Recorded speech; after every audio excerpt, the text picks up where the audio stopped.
Hello, Rama Pupoda. Hope all are in good health, feeling great, wonderful, having a happy and peaceful life. Now let's continue with the next devotee, Jagadishasastri. Bhagavan always addressed all living things with reference, even animals and plants. He rarely addressed the devotees in a familiar way or by their first name. However, there were a few exceptions.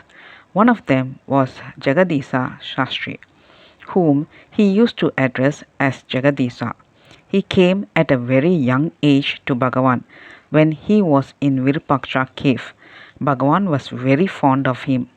There are two very remarkable and instructive incidents involving Bhagavan and Jagadisa Shastri.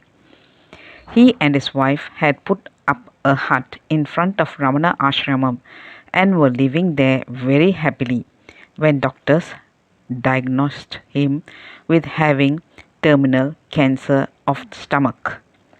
The family members reconciled themselves to the inevitable end.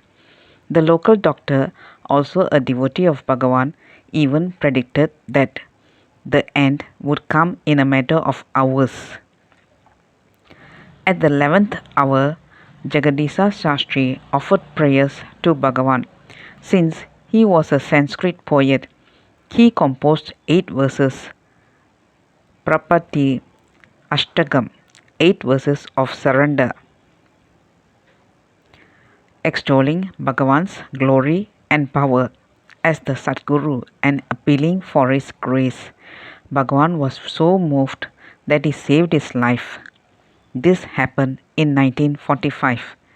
Jagadishasastri went on to live to the ripe old age of 89 and died only in 1983.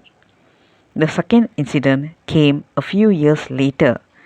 Jagadishasastri's hut was on a piece of land belonging to a Westerner.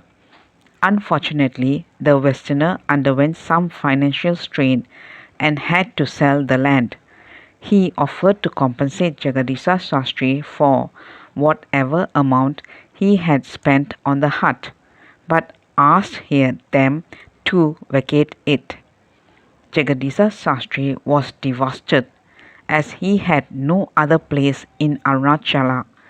Vacating the hut would mean that he had to leave Arunachala. Taking the money offered by the Westerner, Shastri ran to Bhagavan and dropped the money onto his lap. Like Sri Ramakrishna Paramahamsa, Bhagavan never touched money. After he donned the loin cloth, as according to him he could not eat money, but now Bhagavan's compassion for his devotee made him keep the money till Jagadishasastri was composed enough to take it back from him. Being a Sanskrit scholar and having moved very closely with Bhagavan, Jagadishasastri was able to write lucid commentaries in Sanskrit on Bhagavan's Upadesa Saram and Arunachala Stuti Panchakam. The former is Bhagavan's seminal work giving step-by-step instructions on how to abide in the self, while the latter is Bhagavan's collection of 5 spontaneous poems praising Arunachala. Jagadishasastri also wrote Ramana Sahasranama Stuti, verses praising the 1,000 names of Bhagavan. He was also instrumental in getting Bhagavan to write what is perhaps the most important Sanskrit verse on his teachings. This was an accidental occurrence. Shastri was once murmuring a phrase, Hirdaya Kuhara Matye, and trying to compose a verse beginning with these words. Not succeeding, he wrote these words, left it on Bhagavan's sofa when Bhagavan was not in the hall, and went out. When he came back, Bhagavan had completed the verse. This is the verse which is inscribed in the new hall behind Bhagavan's statue.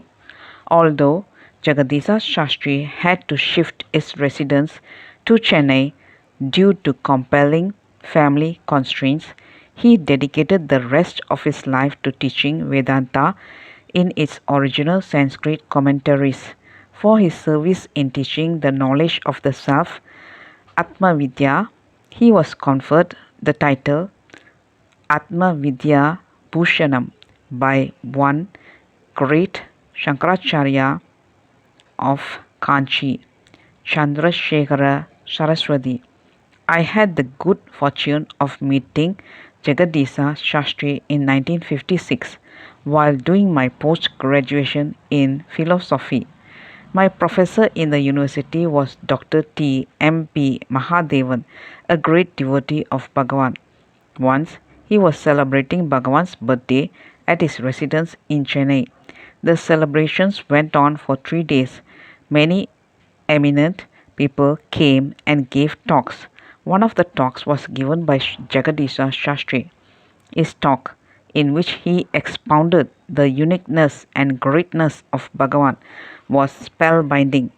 It not only confirmed to the scriptures, it also revealed how Bhagavan was more concerned about you and me, and how we could also have a link with the self. That day he quoted a verse that expounded the truth about the three karmas. Sanchita, the karma accumulated from our past lives. Agami, the new karma we create in our present life. And Prarabdha, the karma to be worked out in this life. According to the scriptures, for a jnani, Sanchita karma and Agami karma get nullified, but he still has to experience Prarabdha karma. Bhagavan has rejected this in the most humorous way. He says, when one is beyond the control of the mind and the body, it is not possible to say that two karmas are nullified and that one karma alone will stick to him. Imagine that a man is married to 3 wives. If he dies, all the 3 will become widowed, not just 2 of them. Just as none of the man's wives can avoid becoming a widow on his death, so also when the doer is gone, none of the 3 forms of karmas survive after that. That's all, folks. Let's continue with the next devotee. Thank you. Bye bye. Rama Rama Pupoda.